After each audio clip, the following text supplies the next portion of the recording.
Japan में Okinawa नाम की एक जगह है जहाँ के लोग काफी टाइम से 100 साल से ज्यादा जीते आए। इनफैक्ट आपको यहाँ पर 80 साल की उम्र के लोग खेतों में मेहनत करते हुए मिल जाएंगे। इकिगाई नाम के बुक में कुछ राइटर्स ने इस कल्चर को एक्सप्लोर किया और ये देखा कि आखिर ये लोग ऐसा क्या कर रहे हैं जो कि ये लंबे टाइम तक जी पाते हैं, इन्हें ज्यादा बीमारी नहीं होती और ये ओल्ड एज में भी काफी फिट और एक्टिव है। लेकिन इस वीडियो में हम स्पेसिफिकली देखेंगे इस कल्चर में लोगों की खाने से रिलेटेड हैबिट्स क्या हैं। हम देखेंगे कि यहाँ के लोग किस तरह से अपने खाने को खाते हैं, जिससे ना सिर्फ ये लंबा जीते हैं बल्कि इन्हें बीमारियां भी कम होती हैं और ये बूढ़ी उम्र में भी खेतों में काम कर पाते हैं। सबसे पहले आपको ये समझना होगा कि खाना आपकी बॉडी में पचता कैसे एंड आपकी बॉडी में खाना सच में पच रहा है या सड़ रहा है। खाने का डाइजेशन हमारे मुंह में ही स्टार्ट हो जाता है। हमारे मुंह में प्रोड्यूस होने वाला सलाइवा खाने में प्रेजेंट स्टार्च को ब्रेक करता है। तो अगर आप स्टार्च बेस्ड डाइट जैसे फ्रूट्स या आलू खा रहे हैं तो उसका एक मेजर पोर्शन आपके मुंह में ही डाइजेस्ट हो जाता है। जब आप अच्छे से खाने को चबाकर निगलते हो तो खाना आपके इसोफेगस से होकर आपके पेट में जाता है। एक बार खाना आपके पेट में पहुंच गया तो आपका पेट 3 एंजाइम्स रिलीज करता है, हाइड्रोक्लोरिक एसिड, म्यूकस और पेप्सिन। पेप्सिन आपके खाने में प्रेजेंट प्रोटीन को डाइजेस्ट करने में हेल्प करता है, लेकिन पेप्सिन को काम करने के लिए एक एसिडिक मीडियम की जरूरत होती है और ये एसिडिक मीडियम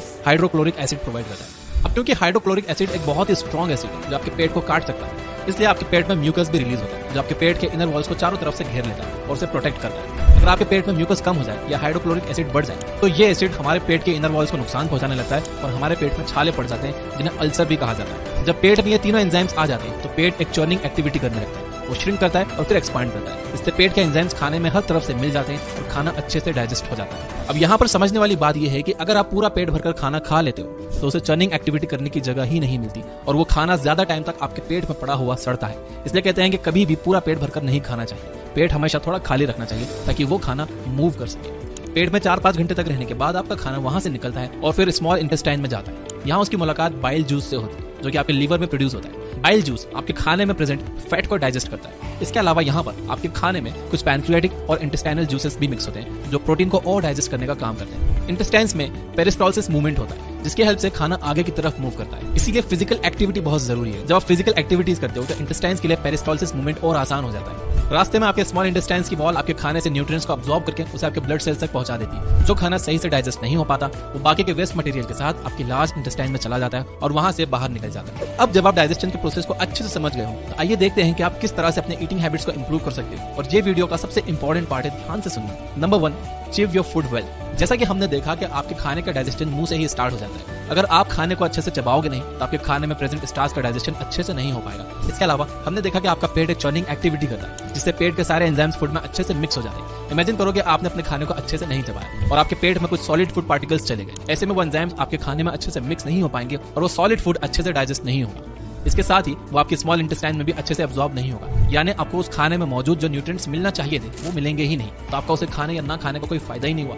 इसलिए अपने खाने को हमेशा अच्छे से चबाकर खाइए। ओकिनावा आइलैंड के लोग 1 घंटे तक बैठकर खाना खाते हैं। आयुर्वेद के अकॉर्डिंग आपको अपने खाने को कम से कम 32 बार अच्छे से चबाना चाहिए ताकि सारे सॉलिड पार्टिकल्स ब्रेक हो जाएं और उसमें सलाइवा अच्छे से मिक्स हो जाए। यानी एक तरह से आपको अपना खाना खाना नहीं चाहिए बल्कि पीना चाहिए। आपको अपना खाना इतना चबाना चाहिए कि वो आपके मुंह में ही एक लिक्विड बन जाए। नंबर 2, डोंट ओवर ईट। हमें लगता है कि ज्यादा खाने से हमारे अंदर ज्यादा एनर्जी रहेगी और हम हेल्दी रहेंगे, लेकिन ऐसा नहीं। इकिगाई में कहा गया है कि आपको अपना खाना सिर्फ 80% कैपेसिटी तक खाना चाहिए। हमने देखा कि आपके पेट में एक चर्निंग एक्टिविटी होती है जिससे आपके पेट में मौजूद एंजाइम्स आपके खाने में मिक्स हो जाते हैं। इमेजिन कीजिए कि आपका पेट पूरी तरह से खाने से भरा हो और उसमें बिल्कुल स्पेस नहीं। ऐसे में आपके पेट को चर्न करने में प्रॉब्लम होगी, उसमें एंजाइम्स अच्छे से मिक्स नहीं हो पाएंगे एंड आपका खाना पचेगा नहीं बल्कि सड़ेगा। एंड जब खाना सड़ता है तो हमें एसिडिटी होती है, मुंह से बदबू आने लगती है। इसलिए आप कभी भी पूरा पेट भरकर मत खाओ। Number 3, don't drink water after eating food. अगर आपने बचपन में रसना पिया है तो आपको पता होगा कि उसमें एक लिमिट तक पानी डालते हैं। अगर आप उसमें बहुत ज्यादा पानी डाल दोगे उसका टेस्ट फीका हो जाएगा। पानी हर चीज को डाइल्यूट कर देता है और उसे कम इफेक्टिव बना देता है। दूध में पानी मिलने से वो पतला हो जाता है और एसिड में पानी मिलने से वो कम इफेक्टिव हो जाता है। जैसा कि हमने देखा कि हमारे पेट में काफी सारे एंजाइम्स रिलीज होते हैं, तो जब हम खाने के ठीक बाद पानी पी लेते हैं तो हमारे ये सारे एंजाइम्स डाइल्यूट हो जाते हैं, उनका असर कम हो जाता है जिससे हमारा खाना सही से डाइजेस्ट ही नहीं होता।